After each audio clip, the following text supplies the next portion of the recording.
Hai Lur, kita jumpa kembali ya di hari ini. Harapan hari ini dulur-dulur dan sobat semuanya tetap sehat selalu ya. Seperti biasanya tetap semangat. Alhamdulillah ya, hari ini saya masih diberi kesempatan, masih bisa menyapa dulur-dulur semuanya kembali ya dalam keadaan sehat selalu. Cuma sedikit agak batuk ini. Biasanya kalau batuk lama saya.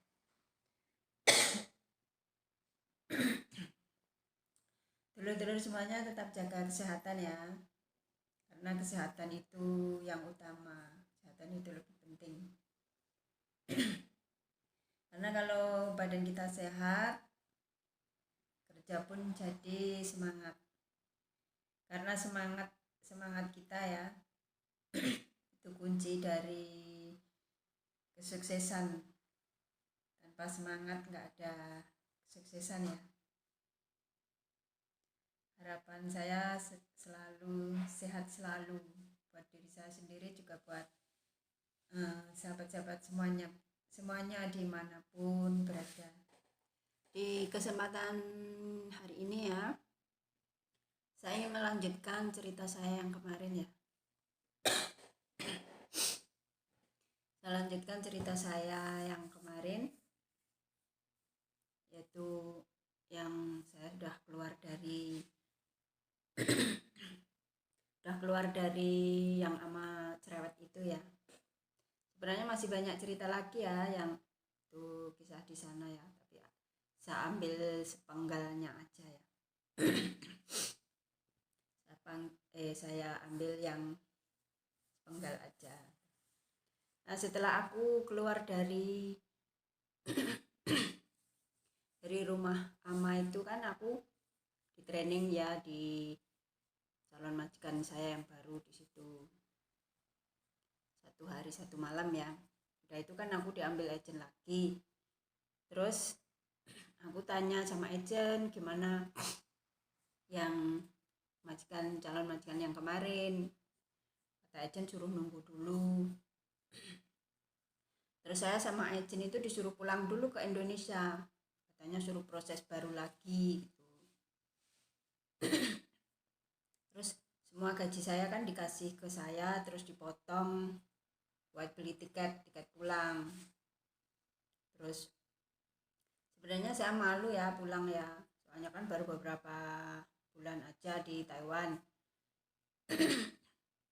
Pasti orang kampung kan bertanya-tanya, tahu sendiri ya, pasti mereka kan bertanya-tanya baru beberapa bulan kenapa sudah pulang gitu.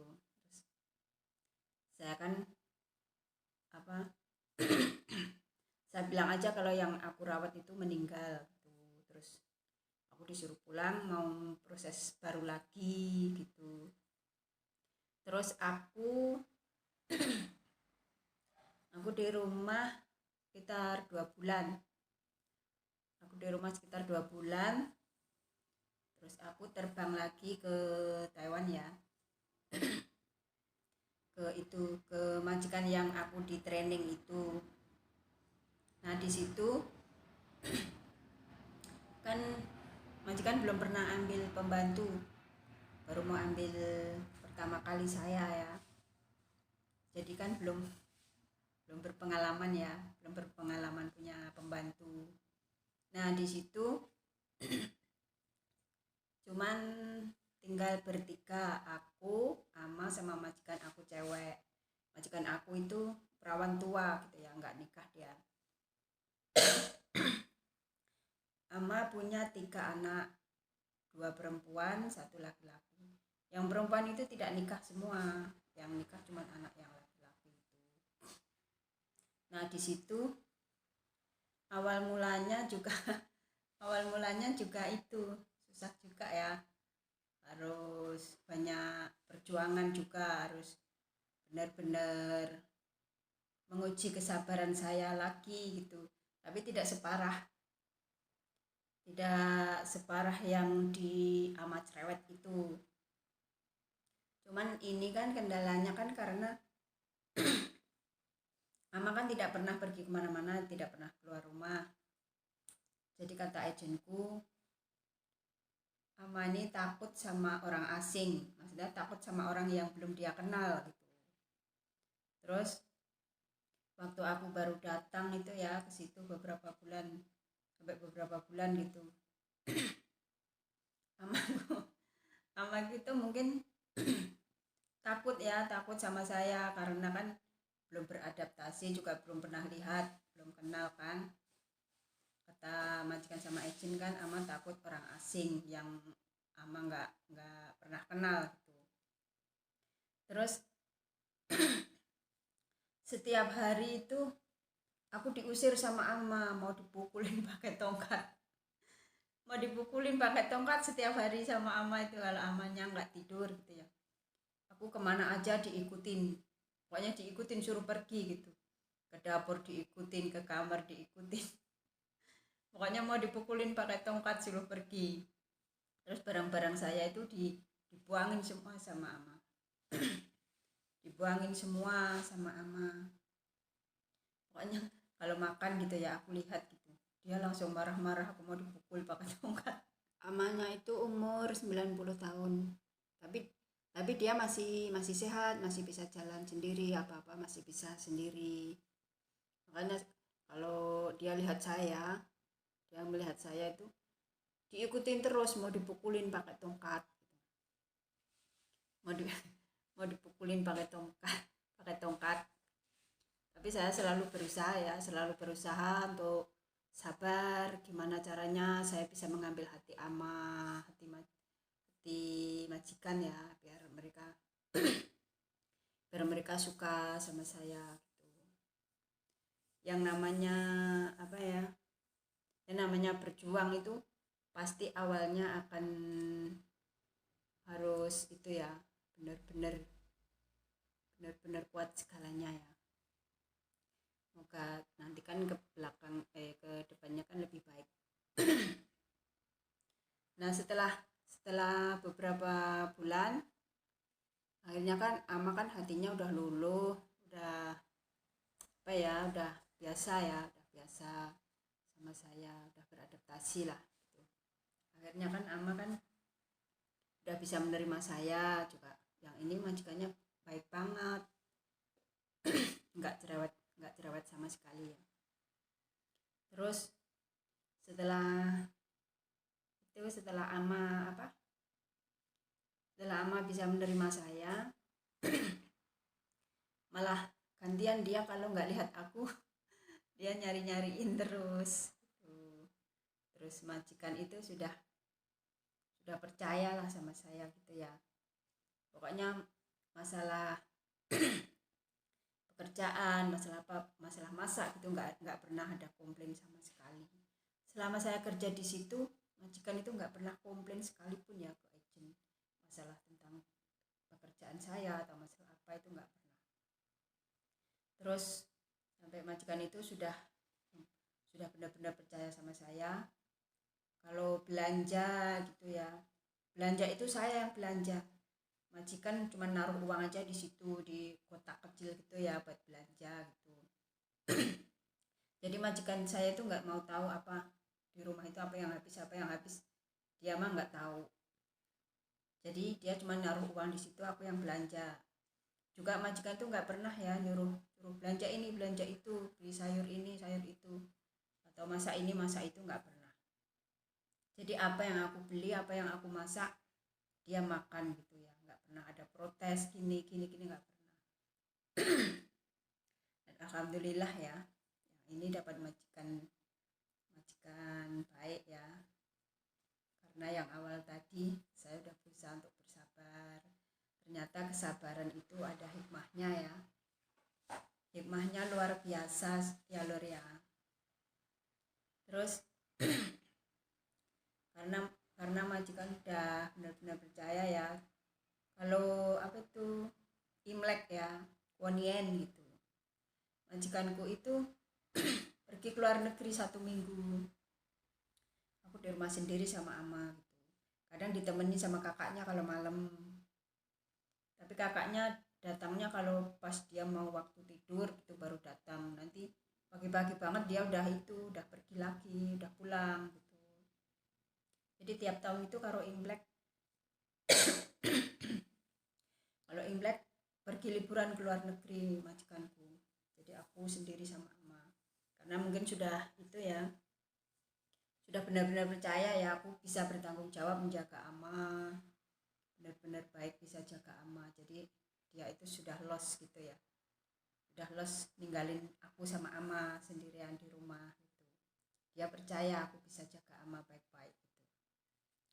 Tapi alhamdulillah ya, selama aku jaga di situ, jaga ama ya, aku jaga ama 6 tahun 6 tahun lebih ya. Itu ama itu nggak pernah sakit loh. Ama itu benar-benar hebat, nggak pernah sakit. Selama aku rawat 6 tahun lebih itu ya, masuk rumah sakit cuma 3 kali, satu minggu gitu ya. Terus yang terakhir itu yang waktu mau meninggal itu hampir 1 bulan, 3 mingguan lebih ya, ya hampir 1 bulan, hampir 1 bulan. Terus padahal dia itu sering jatuh, padahal ama itu sering jatuh dari ranjang gitu ya. Pernah itu jatuh dari toilet ya, nggak tahu dia duduk itu mau ngambil apa gitu ya, dia tuh kejungkel gitu sampai ininya jidatnya bocor, di apa, dijahit beberapa jahitan itu. Tapi sering jatuh itu ama itu nggak pernah sakit loh, kok tulangnya kenapa gitu, enggak, baik-baik saja gitu. Padahal kan umurnya udah 90 tahun ya, udah 90 tahun, tapi badannya tuh tetap sehat, nggak pernah sakit sama sekali. Yang namanya batuk, flu gitu nggak pernah. Alhamdulillah ya, dia tuh sehat selalu. Terus terakhir bukan terakhir ya, aku di situ 4 tahunan ya. Terus ama opnam yang kedua kali itu terus diselang pakai itu selang hidung ya, pihuan ya itu. Nah di situ hamil itu kalau mulai mulai saat itu ya, kalau malam itu amaku tuh nggak tidur, dia tuh nggak tidur, ngomel terus, banyak kayak orang apa ya, kayak orang mabuk gitu ya. Kalau malam itu nggak tidur, mulai dari itu jadi sampai pagi, nanti siangnya itu malah tidur terus sama majikan kan dimintain obat tidur ya ke dokter ya, karena kan malam nggak tidur, mungkin majikan saya kasihan kan sama saya gitu. Terus tapi diminumin obat tidur itu malah tambah parah gitu ya, soalnya obat tidurnya itu nggak mempan, obat tidurnya nggak mempan, malah kayak orang mabuk gitu ya, malah apa, gelembing, ngobrol-ngobrol sendiri gitu ya, katanya ada barangnya yang di luar, kehujanan gitu, minta keluar, udah masuk lagi, katanya ada lagi yang di luar apa-apa gitu. Malah satu malaman itu nggak tidur sama sekali, dia tuh mulutnya nggak diam, kayak orang mabuk gitu ya. Nanti siangnya itu tidur pules, mau suruh dia makan itu susah banget. Terus ya terus diselang itu hanya kan cuma minum susu aja, terus sekitar 2 tahunan ya Ma pakai selang itu. Terus sakit terakhir itu masuk rumah sakit itu, terus meninggal. Nah pas waktu mau meninggal ya, aku kan tadinya kan belum apa-apa sih, terus aku disuruh pulang sama majikan, suruh istirahat dulu, tidur di rumah gitu, gantian majikan aku yang jagain waktu siang hari ya. Terus nyuruh nyariin orang, maksudnya bantuin jaga ama gitu, karena majikanku sendiri kan nggak bisa, soalnya kan orangnya kan kurus, jadi kalau misalnya mau apa-apa ama kan nggak bisa sendirian gitu. Terus aku cariin temenku untuk bantuin jaga ama 1 jam itu 300 NT. Kan lumayan kan, daripada majikanku nyari orang Taiwan atau orang Palu gitu ya. Udah aku bilang aku aja yang nyari gitu, tak kasih temanku 1 bulan 1 jam 300 NT. Dulu waktu aku di rumah majikan yang ini ya, sampai 2 tahun itu aku nggak ambil libur loh, nggak ambil libur sama sekali. Padahal kan di sini ada adik-adikku ya, ada adik iparku, ada keponakan, tetangga juga banyak. Tapi aku nggak ambil libur. Terus pas Indonesia hari raya, majikanku bilang, kamu pengen libur nggak? Gitu. Terus aku, ya udah aku pengen libur. Bukan ada adik di sini, aku bilang gitu. Terus malah adiknya disuruh main ke rumah majikanku. Nggak apa-apa kalau adik-adikmu mau main ke sini, boleh gitu. Akhirnya kan adikku kan main ke rumah majikanku. Terus habis itu terus aku disuruh libur. Terus disuruh libur 1 bulan sekali ya, 1 bulan sekali. Waktu itu kan amaku masih itu, jadi majikanku kan masih bisa kasih makan amaku sendiri itu, jadi nggak ambil orang. Cuman saya liburnya dari jam 8 sampai jam 5. Terus setelah amaku sudah nggak bisa apa-apa ya, aku disuruh liburnya 2 minggu sekali, tapi cuma setengah hari dari jam 12 sampai jam 6. Nanti pulangnya sekalian beliin bentang buat majikan aku sama aku, beliin nasi. Terus aku libur setengah hari itu majikanku juga nyuruh orang jagain ama itu. Terus aku ya itu nyuruh teman aku itu, kan lumayan kan, dari jam 1 2 3 4 5 dapat 1.500. Cuma nungguin doang Kak, sama ngasih itu minum pakai itu kan enak kan.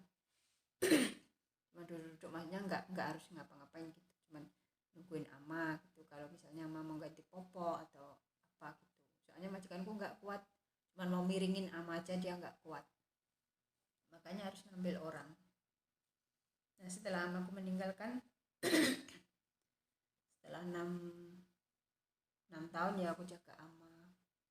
Waktu amaku mau meninggal itu kan aku di rumah, disuruh majikanku istirahat di rumah ya. Terus kata temenku itu gini, aku ditelepon sama temenku, sama majikanku juga telepon, katanya kamu cepat kembali ke sini, ama udah kritis, makanya sepertinya ama nungguin kamu, katanya gitu. Soalnya kata temenku tadi ama sudah meninggal balik lagi gitu terus katanya. Terus aku kan balik lagi. Setelah aku sampai di rumah sakit, majikanku bilang, cepetan kamu maksudnya ngomong sesuatu sama ama gitu. Setelah aku cium ama, aku bilang, ama wa ini, langsung dia itu pergi ya. Seketika itu aku itu nggak bisa nahan air mata, benar-benar rasanya seperti nenekku sendiri ya. Jadi rasanya itu benar-benar merasa kehilangan karena sudah itu ya, sudah merawat lama, juga sudah seperti keluarga sendiri gitu. Karena majikan itu ya kalau sudah cocok itu sudah dianggap seperti keluarga sendiri gitu. Nah, setelah ama meninggalkan, hampir setiap malam itu aku itu mimpi ditemuin ama gitu. Terus setelah itu aku kan pindah, mau dicariin majikan lagi sama agent. Nah selama aku menunggu dapat majikan baru itu, kata majikanku nggak boleh tinggal di tempatnya agent, disuruh di tempat majikan aja sampai benar-benar dapat majikan gitu ya. terus akhirnya kan itu dapat